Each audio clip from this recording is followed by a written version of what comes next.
James Truslow Adams once described the American dream as a life that should be better and richer and fuller for everyone, with opportunity for each according to ability or achievement. The belief that anyone can succeed with a vision and hard work has inspired countless leaders to innovate, launch new ventures, and improve the quality of life for people in their communities. If you're looking for an example of the American dream, it's difficult to imagine a better example than Steve Appleton, past CEO of Micron.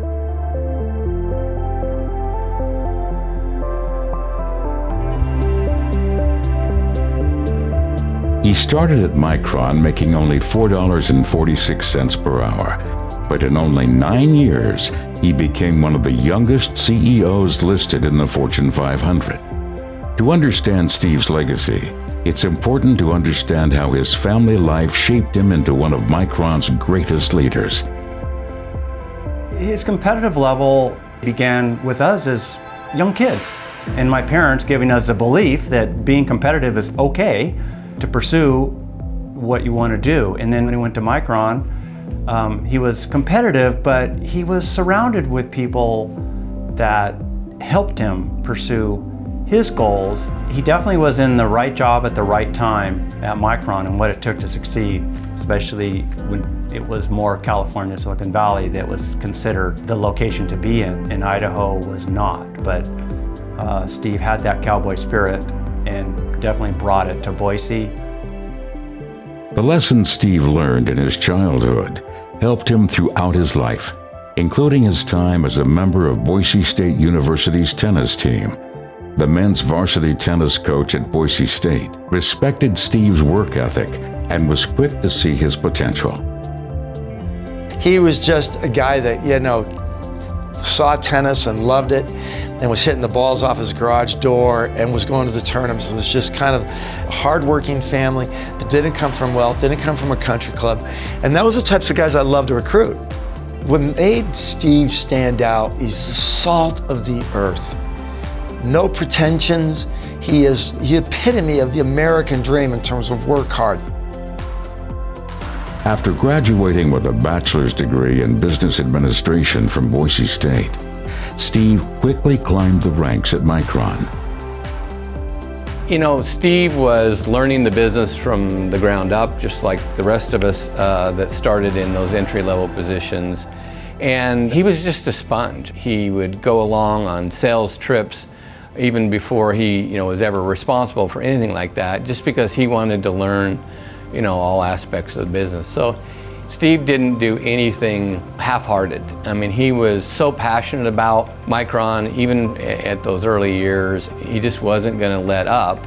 He didn't like being the smallest DRAM manufacturer in the world, and none of us did. But he just had an incredible passion and drive, and that just propelled him through the ranks. In 1994, Steve became Micron's CEO at the age of 34, making him one of the youngest CEOs listed in the Fortune 500. Steve's leadership was critical in Micron's early years. Steve was a consummate leader. He was all about leadership, and he had a great respect for everybody he worked with. He believed strongly that treating people with respect and giving them the things that they needed to get the job done was how the team would be successful together. His vision was to continue to grow Micron into the world's best memory manufacturer. Steve was always about that long-term vision of being the world's most innovative, and everything he did was with an eye to that. Steve's leadership was instrumental in helping Micron become the leading DRAM producer in the world and diversifying into developing non-volatile flash memory. In 2000, Micron began a $200 million expansion and reported $727 million in record-breaking quarterly profits. But Steve wasn't just a savvy businessman. He was also a loving husband and father. The kids know what they're missing without their father's presence. He was the playful parent. If there was a party, he was with the kids.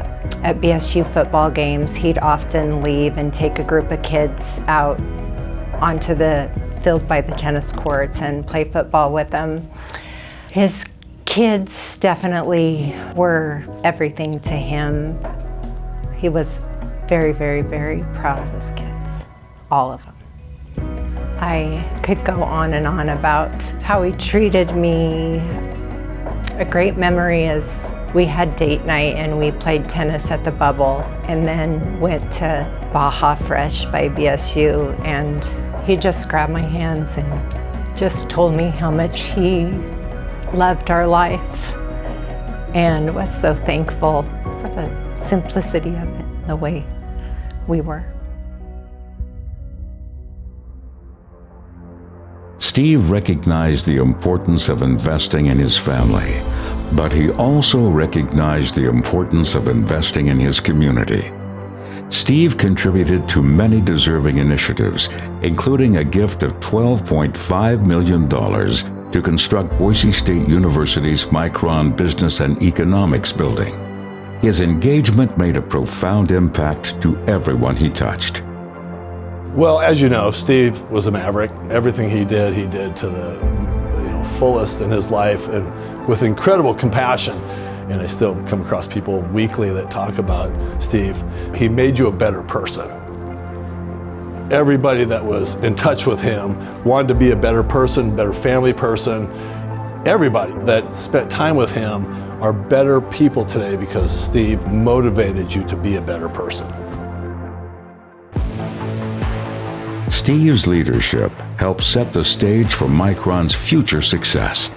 Today, Micron is the fourth largest semiconductor company in the world and continues to be headquartered in Boise. It recently announced plans to invest roughly $15 billion in advanced memory manufacturing in Boise, the largest private investment made in Idaho's history.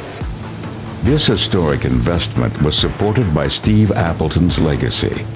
He is the embodiment of the American dream that believes anyone can attain success through sacrifice, risk-taking, and hard work. For these reasons and more, we are proud to recognize Steve Appleton as the latest member of the Idaho Technology Council's Hall of Fame.